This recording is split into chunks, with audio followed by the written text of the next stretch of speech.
everyone. It's been a while. I know it's been a while. I'm trying to repent from that and not to have a lazy mindset.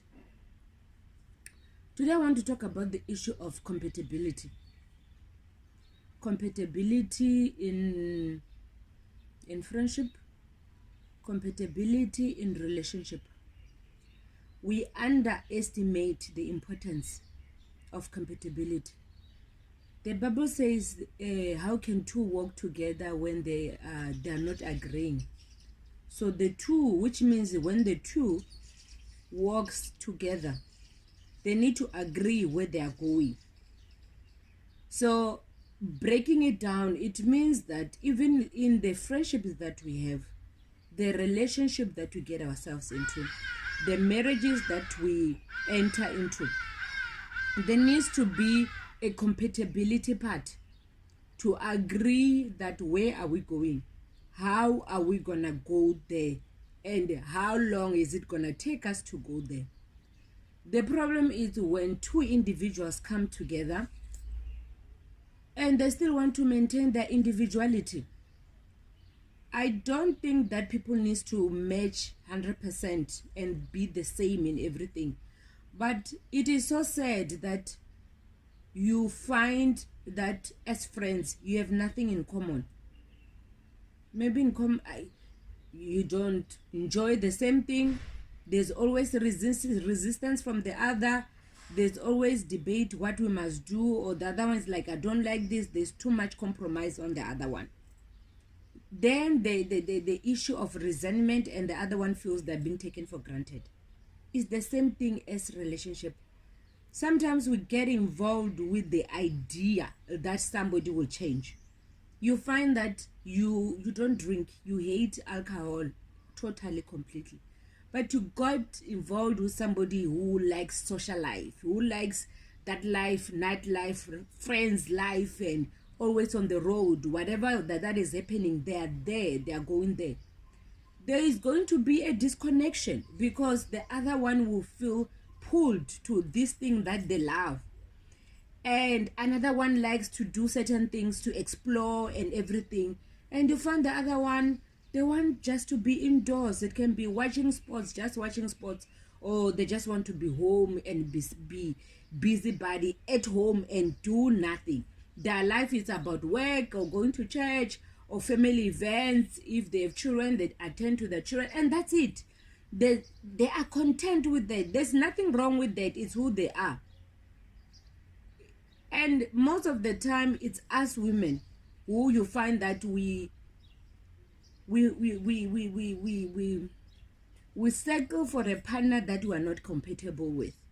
Most of the time, men don't sell themselves short. They still remain with that individuality and still do the things that they enjoyed even before marriage. But when couples don't do things together, I think also the gap gets wider. For me, Kensani, it doesn't make sense that your partner will get a fulfillment outside, will get that joy when he's outside. He's funny, he's laughing, he's at his best, with friends and whatever.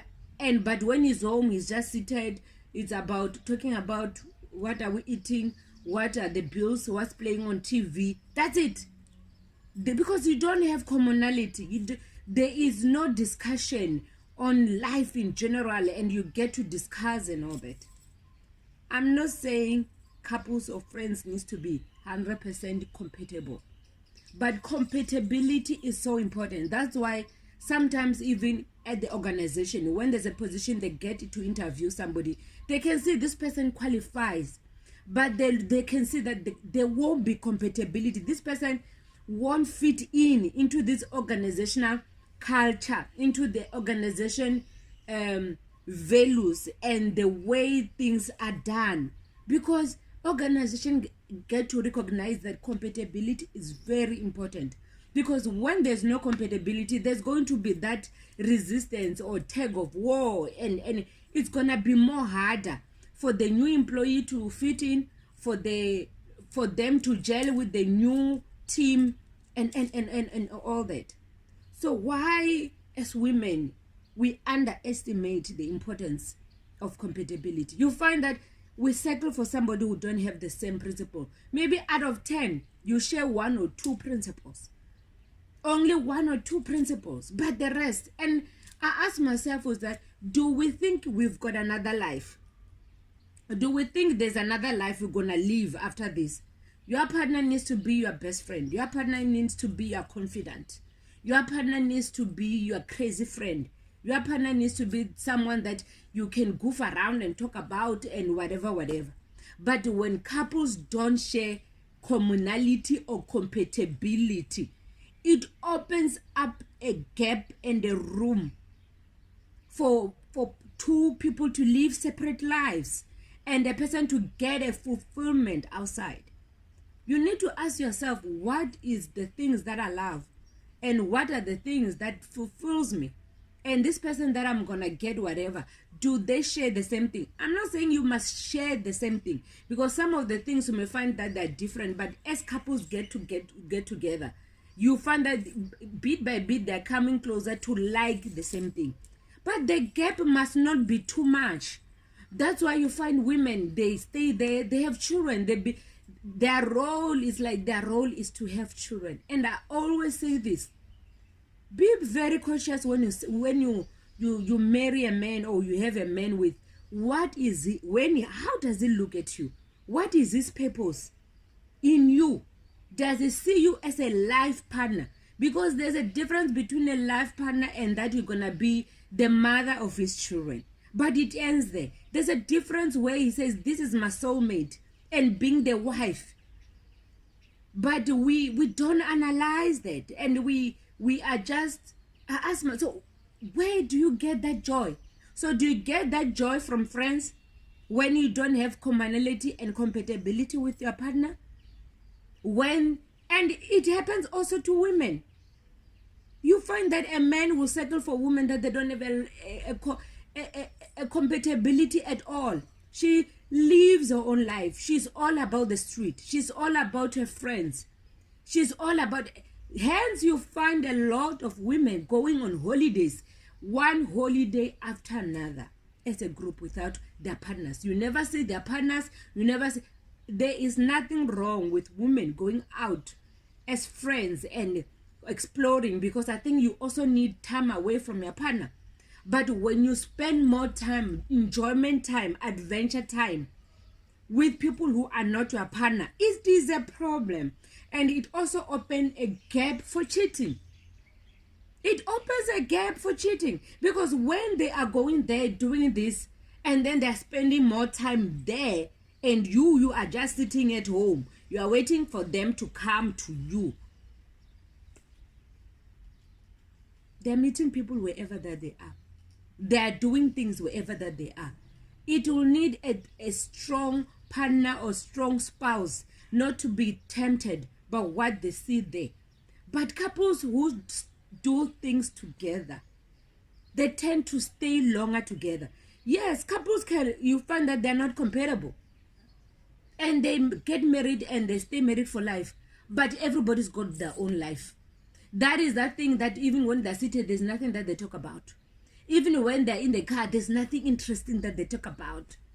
And if the other one sits at home, it's because they don't have a choice, or they've got older and now they are tired.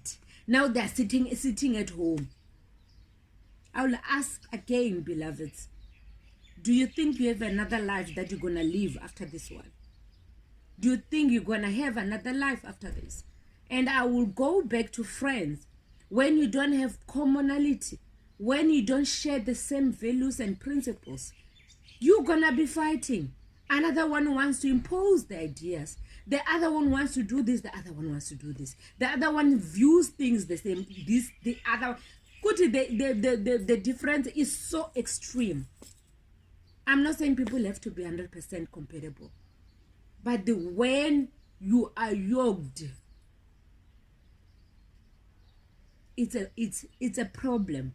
We always think that being yogged is only spiritual, but it's only about spirituality and about religion. But it's also about our thoughts.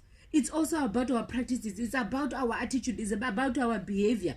It's about our personality. If you're gonna stay with a gossiper, a person who's a gossiper, you're not a gossiper, you'll end up being a gossiper. If you stay with somebody who's funny, who's kind and whatever, they will end up being like that. Hence, a person, when people stay together longer, they influence each other.